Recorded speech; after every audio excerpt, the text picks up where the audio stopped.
What the hell? So I'm going to show you how to put the blade in. So you go like this. Slides in. Put this, and you put this on. Goes in.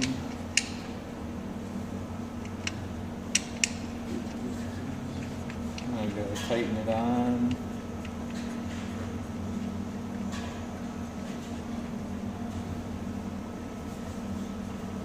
There's actually a button right over here that you push in, so then when you're tightening it, it doesn't go all over the place.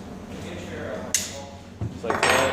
Alright, now you gotta check the cord, see if there's any fraying of the wire, check the blade, check all the teeth, make sure they're good, check the guard.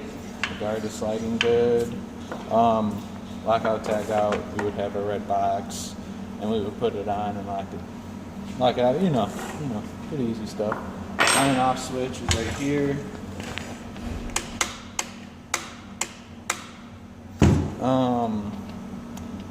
The depth of the cut is right here. You loosen this part right here.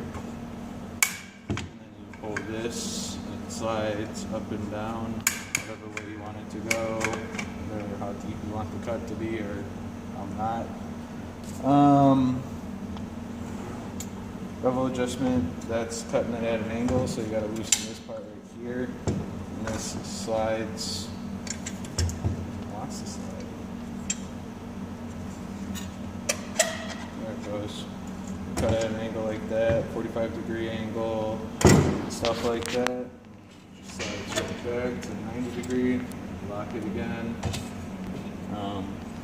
Locator marks are right here.